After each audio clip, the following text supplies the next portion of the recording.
The art of disappearing. Secrets of shadows. Imagine for a moment that your name is no longer yours. Imagine that every camera on the street knows your face. Imagine that every phone call you make could be the one that ends your life. What would you do if tomorrow you woke up wanted by federal authorities? What would you do if a merciless cartel placed a price on your head? Would you run? Would you fight?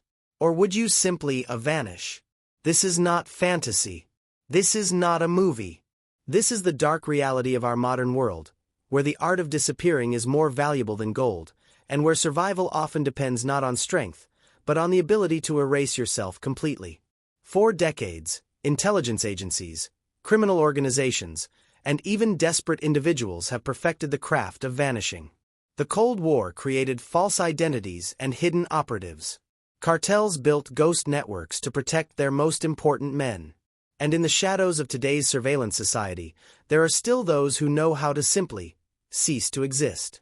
This is their story. This is the story of Alexander. And this is the story of how to disappear in plain sight. Alexander was an ordinary man. He had a family, a job, a life. Nothing that would mark him as extraordinary. But fate, or perhaps misfortune, placed him in the crossfire of two of the most powerful forces imaginable. On one side, the Russian FSB, ruthless, methodical, patient. On the other, a Ukrainian narco cartel, whispered to be led by a figure so feared that his name alone was enough to silence conversations. Yegor Birkin. Both wanted Alexander dead. Both had reasons. And both had the means. For the FSB, Alexander was branded a traitor, a rat, a debtor, a liability. They prepared a fabricated case against him. Narcotics hidden in his car, charges that would guarantee not just prison, but death behind bars. For the cartel, the sentence was simpler. They spread the word through the underworld. Alexander had betrayed them. A price was placed on his head. And in their world, when a bounty is set, death is inevitable. Time was not on his side. There was only one way out. Not to run. Not to fight. But to die. Or at least, to make the world believe he had. On a cold March night, Alexander left his home. Surveillance cameras caught him walking unsteadily down the street, a bottle of whiskey in his hand. He passed every camera without hiding his face. Every step was deliberate, every movement calculated. At dawn, his clothes were found by the riverbank. A passerby walking her dog saw them and called the police. The scene was simple, convincing. A drunk man had stumbled into the water, swallowed by the current, never to return. It was the perfect illusion. Because behind the scenes, everything had been staged. Beyond a broken fence in the park, an accomplice waited with a car. Inside, a black seasonal coat, new clothes, and the tools of transformation. Alexander climbed in, hiding behind the driver's seat. The car pulled away, two passengers visible to every road camera, exactly as expected. They drove in silence. Every turn was designed to confuse. Every vehicle change was executed in remote villages, never on the main roads. They moved like ghosts, erasing trails, scattering shadows.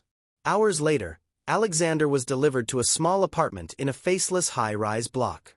A contract of rent already signed, utilities in place, even neighbors who had been told of the new tenant. His appearance was altered, haircut, beard removed, hair dyed lighter. Hyaluronic acid injections reshaped his face. Enough to fool the cameras. Enough to break the algorithms. He had a new biography to memorize. A new phone. A new life. But also, loneliness. Isolation. And the constant fear that every knock on the door could be the last. This was not the first time such a transformation had been performed. Around the world, disappearance has become an industry. Cartels hide their men in distant lands. Billionaires stage deaths to escape scandal or debt. Intelligence services erase operatives with the precision of surgeons. In Germany, a billionaire declared dead in the Alps, mourned and buried, was later found alive in Moscow, living with a young lover, his new life funded and his old one buried in lies. In Russia, certificates of death can be purchased for millions of rubles, complete with fabricated forensic reports and bribed officials. Unidentified corpses are identified as the missing, giving families closure, and enemies a false victory. War itself has become a cover.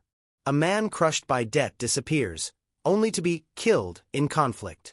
His family receives compensation.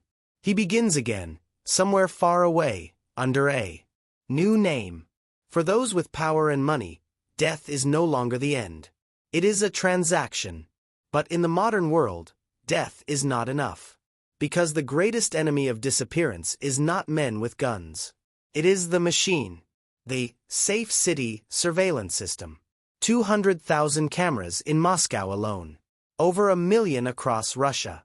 Every doorway, every street corner, every metro station. Watching, recording, analyzing. Facial recognition algorithms do not see faces as humans do. They see vectors, mathematical patterns, unique constellations of bone and skin. A beard will not fool them.